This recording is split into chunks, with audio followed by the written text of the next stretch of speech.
कैसे हो बच्चों? ठीक है, तो आज हम पढ़ेंगे सौरमंडल में पृथ्वी। दो शब्दों से मिलकर के बना है बच्चों सौरमंडल। सौर्य और मंडल। सौर्य का अर्थ क्या होता है, चलिए समझने का प्रयास करते हैं। थोड़ा सा हम इसे बड़ा खोल देते हैं। पहला, ठीक है, ये गड़बड़ आ गया मामला। ठीक है, हाँ।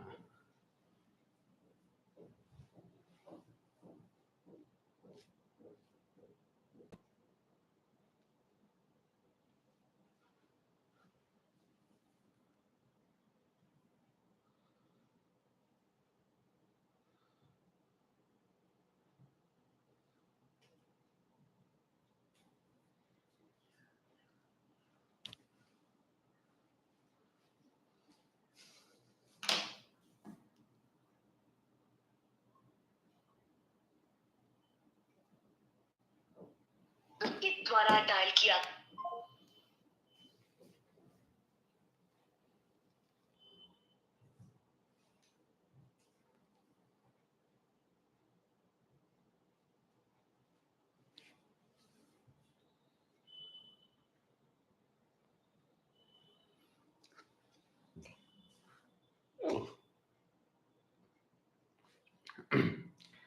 आज का टॉपिक है सौरमंडल में पृथ्वी।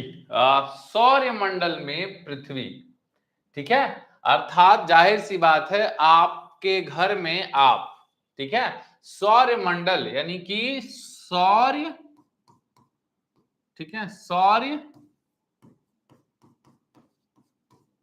और मंडल बच्चों दो शब्दों से मिलकर के बना है। सौर्य का मतलब होता है सूर्य, सूर्य, और मंडल का मतलब होता है आवरण या परिवार, ठीक है ना, परिवार, ठीक है, परिवार।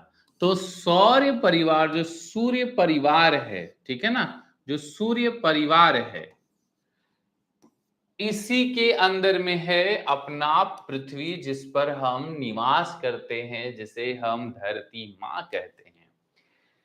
ठीक है, जैसे यहां पर देखो ये चीजें नजर आ रहा है। ये देखो, ये सौर्य मंडल है जिसमें बीच में सूर्य है, ये सूर्य है, ठीक है, ये सूर्य है। इसके बाद ये मंगल है, ये शनि है, ये पृथ्वी है, यहां पर बुध है, ये बुध है, ये नेपच्यून है, बृहस्पति है, शुक्र है, यहां पर ये जो है ना, ये शुक्र है, यूरेनस है, और ये पूरे जो है इसको कहते हैं सौर्य मंडल या सौर्य परिवार, या कह सकते हैं सूर्य का परिवार। बच्चों यहां पे शब्द लिखे गए हैं, इन चीजों को पढ़ना है हमें। कहता है सूर्यास्त के बाद आकाश को देखना कितना अच्छा लगता है। सूर्यास्त के बाद से जो आसमान होता है बिल्कुल नीला, कभी साफ और कभी बादल जैसा लगता है, और ऐसा लगता है कि पूरी दुनिया जो है वो शांत चित्त है। आसमान में पहले एक या दो चमकते हुए बिंदु ही दिखते हैं, लेकिन बाद में इनकी संख्या बढ़ती जाती है। बच्चों जब हमें रात ढलता है, और कभी आप रात में से सोना, आंखों को खोल करके देखना आसमान की तरफ, आपको बहुत सारे टिमटिमाते हुए तारे दिखेंगे। बचपन में बहुत सारी चीजें, आप छत पे आज भी सोना देखना कि बहुत सारे टिमटिमाते हुए तारे नजर आते हैं।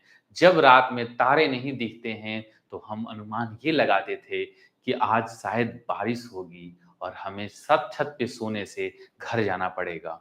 गर्मियों के दिन में खास करके छत पर सोना एक अपने आप में आनंद देता है, और ऐसा महसूस होता है कि काश तारे ऐसे ही टमटमाते रहे और हम ऐसे ही सोते रहे। क्योंकि तारों का नहीं दिखने का तात्पर्य ये होता है कि शायद बारिश आने वाली है और हम आज सो नहीं पाएंगे। तो शुरुआत में जैसे ही शाम को ढलता है सूर्य, तो पहले तो एक दो ध्रुव तारा वगैरह उत्तर दिशा में हमें दिखता है, बाद में बहुत सारे तारे हमें देखने हुए मिलते हैं। आप उनकी गणना नहीं कर सकते हो। कभी गिने हो तारा कितने हैं? अभी गिने हो, गिनती करो, करके देखना। संपूर्ण आकाश छोटी छोटी चमकदार वस्तुओं से भर जाता है, जिसमें से कुछ चमकीले होते हैं एवं कुछ धुंधले भी होते हैं। आवाज आ रही है सभी को?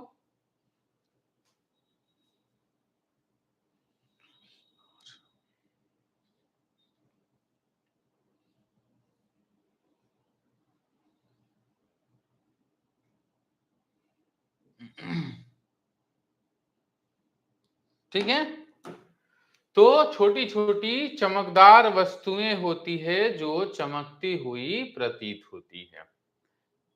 एक सेकंड, थोड़ा सा बड़ा कर लें इसको। हाँ, छोटी छोटी सी चमकदार वस्तुओं से भर जाता है, जिसमें से कुछ चमकीले होते हैं एवं कुछ धुंधले भी नजर आते हैं। ऐसा धुंधला हुआ इसलिए प्रतीत होता है बच्चों, आगे चलकर हम पढ़ेंगे, एक तो बहुत दूर होते हैं और टिमटिमाते हुए प्रतीत होते हैं, क्योंकि प्रकाश का परावर्तन यहाँ पर काम करता है।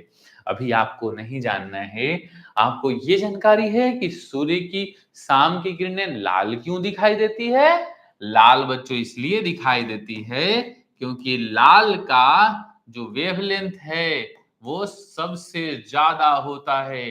जो लाल रंग जो सूर्य का दिखाई देना है, इसका तात्पर्य यह होता है कि सूर्य की किरणें जो वेवलेंथ है उनका सबसे ज्यादा है और वो पृथ्वी पर हमें पहुंचते हैं, पृथ्वी तक पहुंचते हैं। तो टिमटिमाहट अन्य से अलग है, ये बिना किसी टिमटिमाहट के चंद्रमा के समान चमकते हैं। इन चमकीली वस्तुओं के साथ आप लगभग प्रतिदिन चंद्रमा को भी देखते होंगे। चंदा मामा दूर के पुआ पकावे गोड़ के, अपने खाए थाली में, बाबू को दे प्याली में। सुना है आप लोगों ने? ठीक है, तो चंदा मामा हमें दिखाई देते हैं। यह अलग अलग समय पर अलग अलग आकार तथा अलग अलग स्थितियों में दिखाई पड़ते हैं। बच्चों इसका कारण ये होता है कि सूर्य के वजह से वो ढक जाते हैं और उससे हमें जो पूर्ण प्रकाश हमारे पृथ्वी पर नहीं पहुंच पाता है, आधा अधूरा प्रकाश ही पहुंचता है। तो इसीलिए आप पूर्ण चंद्र को लगभग 1 महीने में एक बार देख सकते हैं, वो है पूर्णिमा के दिन। कोई भी वस्तु को हम तभी देख पाते हैं जब उससे प्रकाश की किरणें हमारे पास टकरा करके आती है। इस पेन को हम तभी देख पा रहे हैं जब प्रकाश की किरणें यहां से टकरा करके हमारे पास आती है। जो चंदा मामा का आकार है, अगर वो गोल है, जैसे ये है, मान लेते हैं ये है, तो ये पूरा गोल है। लेकिन अगर सूर्य की प्रकाश की किरणें यहां से टकरा कर आपकी आंखों के पास पहुंच रही है, तो यही भाग दिखाई देगा, पीछे वाला भाग दिखाई नहीं देगा। इसी तरह से चंदा मामा का जो भाग है ये ढक जाता है, ये नहीं दिखाई देता है, क्योंकि यहीं से प्रकाश की किरणें परावर्तित होती है, अन्य जगहों से नहीं होती है। जैसे ये बोतल है, बोतल के आधा भाग से ही अगर चमकेगी तो आधा ही दिखेगा, पूरा से चमकेगा तो पूरा दिखाई देगा, पूरा से परावर्तित होगा तो पूरा दिखाई देगा, अगर आधा से परावर्तित हो रहा है तो आधा दिखाई देगा। ये बच्चों ये है हमारा चंद्रमा। ठीक है, तो ये इसका दिखाई पड़ता है। आगे हम पढ़ें तो ये पूर्ण चंद्रमा वाली रात क्या कहलाती है? पूर्णिमा। पूर्णिमा में बच्चों इसीलिए कही जाती है अमृत वर्षा होता है पूर्णिमा में। क्यों? क्योंकि यहाँ पर सूर्य की किरण, जो चंद्रमा का प्रकाश है, वो रात भर रहता है और चंद्रमा के प्रकाश रात भर रहने से उसमें अमृत वर्षा होती है, ऐसे अध्यात्म में कहा जाता है। इसके पीछे का विज्ञान ये है कि अगर प्रकाश होगा तो उसकी गर्मी से, उसके शीतलता से, उसमें जो वाष्प उत्पन्न होगा, और जब शीतलता ज्यादा होगी तो जो खीर होगा वो ठंडा होगा। ठीक है,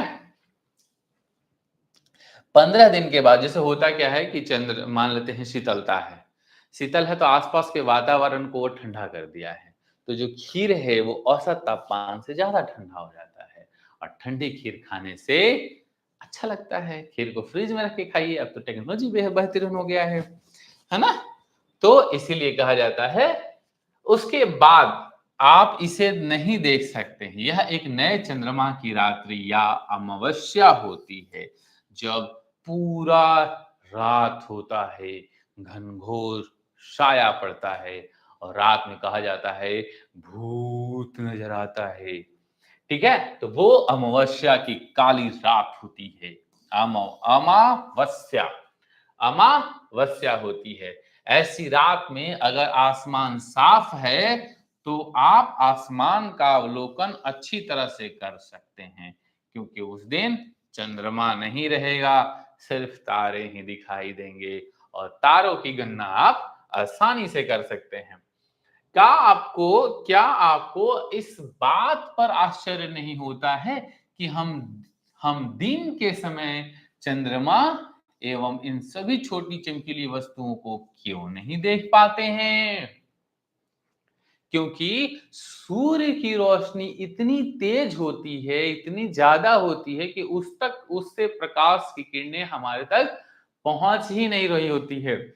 आप देखना रात के समय कहीं दूर टिमटिमाता हुआ जो लाइट है वो आपको दिखाई दे देगा, लेकिन दिन के समय वो नहीं दिखाई पड़ता है, क्योंकि हमारे आसपास में ऐसा नहीं है, वो चमक रहा होता है। ठीक है, जैसे टावर गांव में टावर वाला चमकता है light, book book book book, लेकिन दिन में वो हमें नहीं दिखाई देता है। इसका कारण ये है कि सूर्य की रोशनी इतनी तेज होती है कि वो चीज हमें नहीं दिखाई देता है। तो वही कह रहा है कि जो रात में चांद मम्मा दिखते हैं, वो दिन में कहाँ गायब हो जाते हैं? एक्चुअली में चांद मम्मा तो दिन में भी होते हैं। सूर्य, चंद्रमा तथा वे सभी वस्तुएं जो रात के समय आसमान में चमकती है, वो खगोलीय पिंड कहलाती है। तो चलिए लिखिए खगोलीय पिंड क्या होता है। ठीक है, खगोलीय पिंड क्या होता है?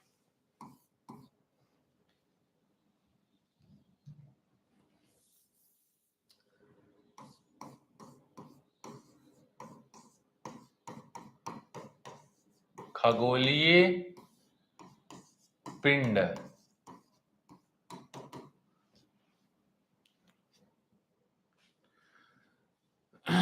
वे सभी वस्तुएं वे सभी वस्तुएं ध्यान से बच्चों, वे सभी वस्तुएं जो रात के समय आसमान में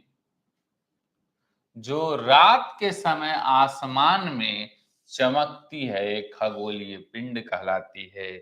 रात के समय जो रात के समय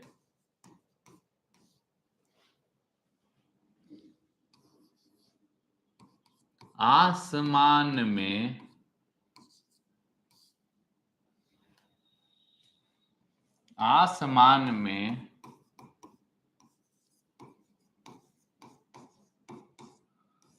चमकती है,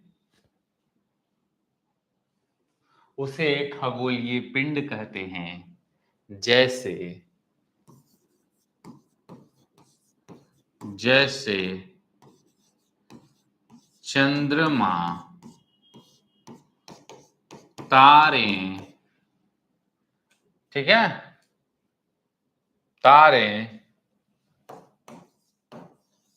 सूर्य,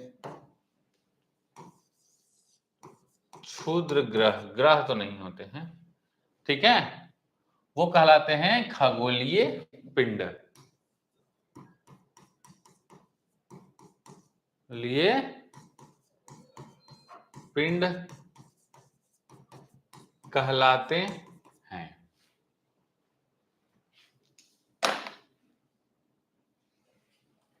हेलो।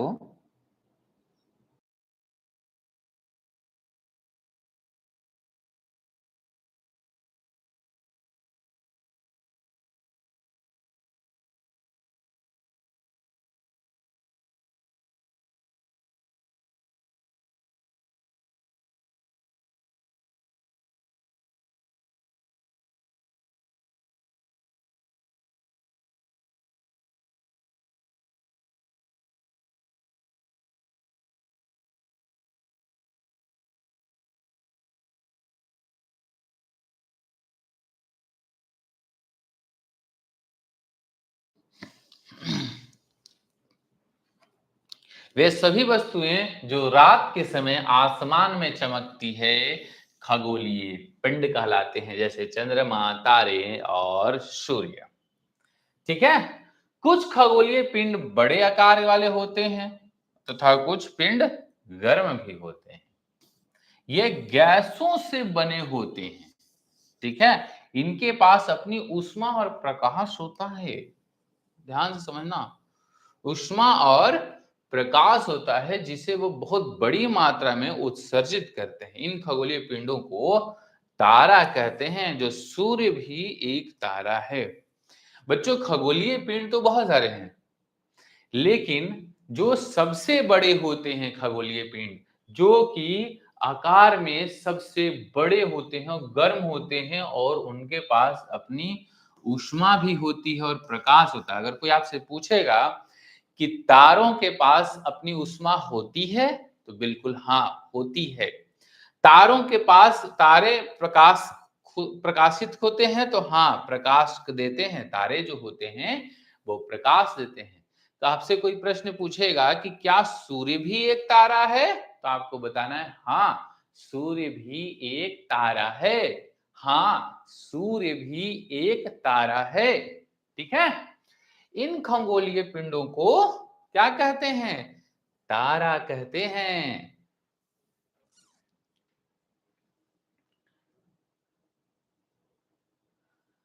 ये देखो, आगे चलें।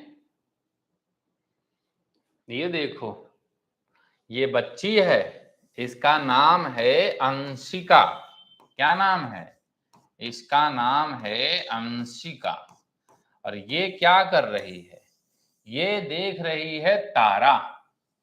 और ये तारा, इस तारे को देखो, ये आंखों से रोशनी गई और यहां देख रही है। और इसको इसलिए देख रही है बच्चों, क्योंकि ये जो चमक रहा है, यहां से लौट करके भी रोशनी इसकी आंखों के पास आ रहा है।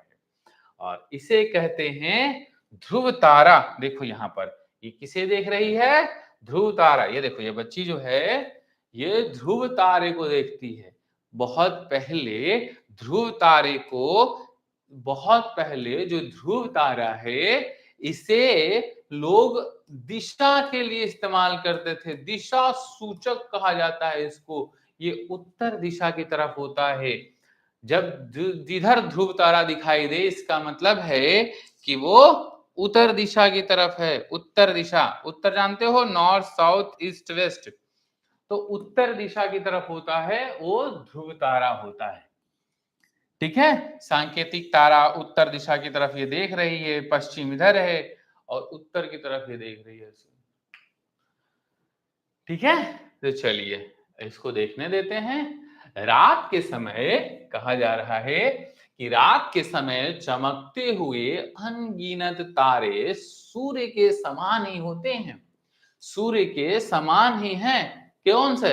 अनगिनत तारे, बहुत सारे तारे हैं जो सूर्य के समान हैं। लेकिन हमसे बहुत अधिक दूर होने के कारण हम लोग उसकी ऊष्मा और प्रकाश को महसूस नहीं कर सकते हैं और वो अत्यंत छोटा दिखाई देता है। बच्चों, ये बोतल हमारे सामने है तो जाहिर सी बात है अभी बड़ा दिखाई दे रहा है, लेकिन जब ये दूर जाएगा तो हमें छोटा नजर आएगा। ये नियम है। तो इसी तरह से जो सूर्य है वो पृथ्वी से कई गुना बड़ा है, लेकिन जो सूर्य है वो पृथ्वी के समीप अगर रहेगा, पृथ्वी के समीप अगर रहेगा, तो एक तो जल जाएगी पृथ्वी, और दूसरी है बच्चों कि जब सूर्य से बहुत नजदीक आती है, या जो तारा है वो सूर्य से कई गुना बड़ा होता है, लेकिन वो बहुत दूर होता है। ठीक है। इसीलिए वो छोटा दिखाई देता है। हम लोग उस तो दूर रहेगा तो उसका ऊष्मा और प्रकाश हम तक पहुंच नहीं पाएगा, और पहुंचने में टाइम भी तो लगता है। वे अत्यंत छोटा। आपने अवश्य ध्यान दिया होगा कि कुछ ही दूरी पर से देखने पर सभी वस्तुएं छोटी दिखाई पड़ती है, और अत्यधिक ऊंचाई पर उड़ रहा हवाई जहाज कितना छोटा दिखाई देता है। बिल्कुल सही बात है, छोटा तो दिखाई देता है। अगला है, रात्रि में आसमान की ओर देखते समय आप तारों के विभिन्न समूहों द्वारा बनाई गई विविध आकृतियों को देख सकते हैं, जिसमें नक्षत्र मंडल कहते हैं। ध्यान समझिएगा, तारों के समूह को, तारों के विभिन्न समूहों द्वारा बनाई गई विविध आकृतियों को नक्षत्र मंडल कहते हैं। नक्षत्र मंडल, अगला शब्द लिखना बच्चों, क्या? अगला शब्द की परिभाषा लिखना कि नक्षत्र मंडल। ठीक है, नक्षत्र मंडल, इसकी परिभाषा है कि आसमान में तारों के समूह जो कभी कभी विशेष आकृति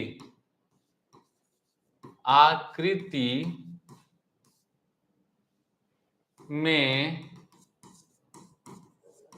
दिखाई पड़ते हैं, वे नक्षत्र मंडल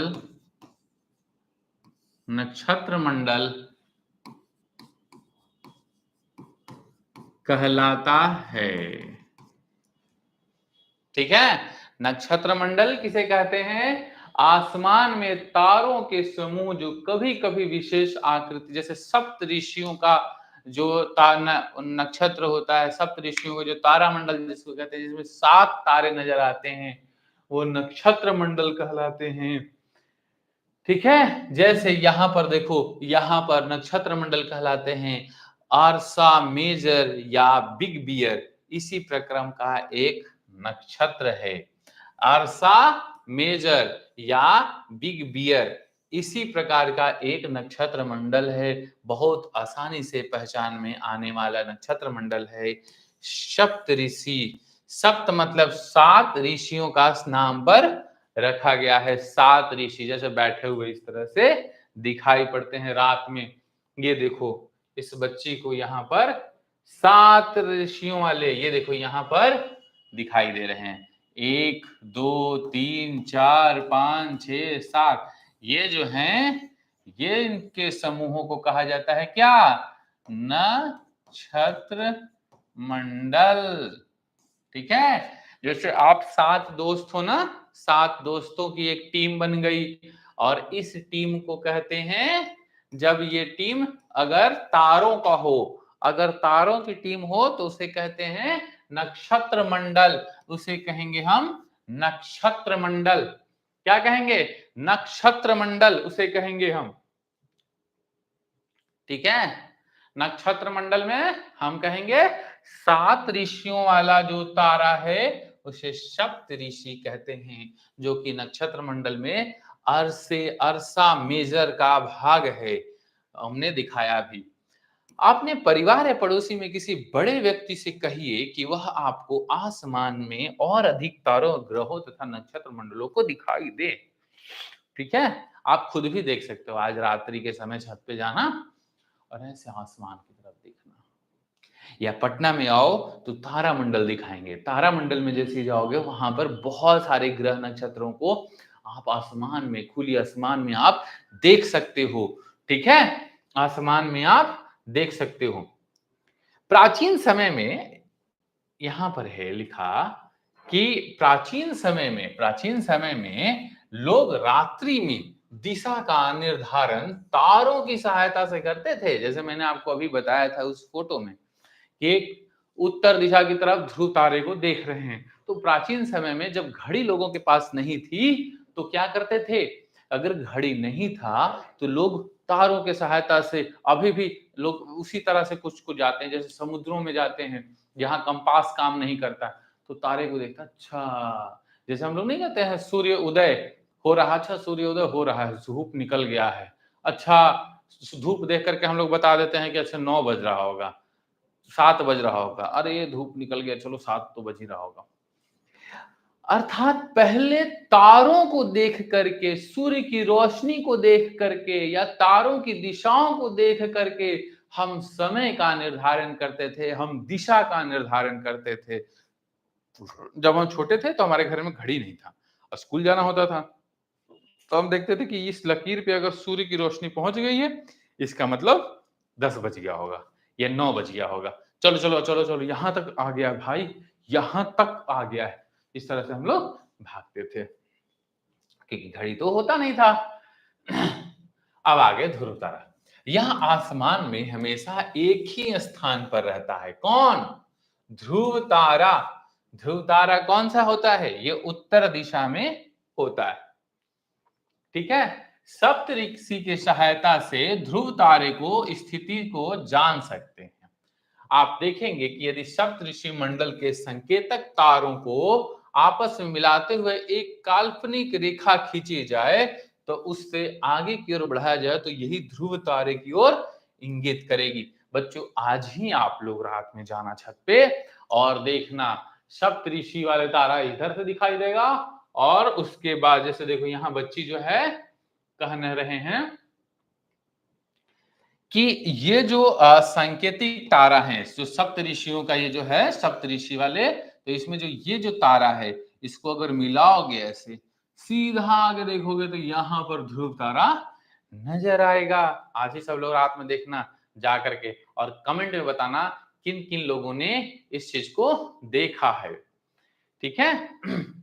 कुछ खगोलीय पिंडों में अपना प्रकाश एवं ऊष्मा नहीं होते हैं, वे तारों के प्रकाश से, ध्यान से, वो तारों के प्रकाश से प्रकाशित होते हैं। ऐसे पिंड को ग्रह कहते हैं। अगला शब्द है बच्चों कि ग्रह किसे कहते हैं? अगला शब्द है ग्रह किसे कहते हैं?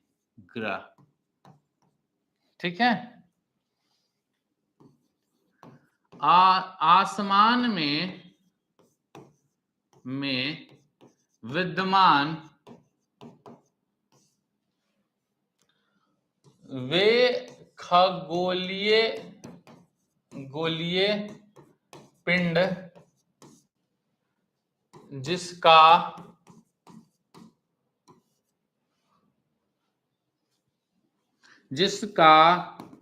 अपना ऊष्मा एवं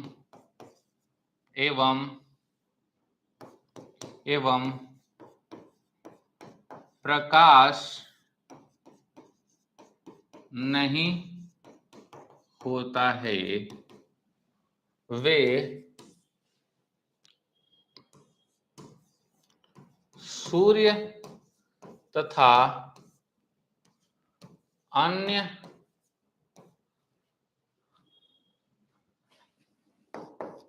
तारों के सहायता से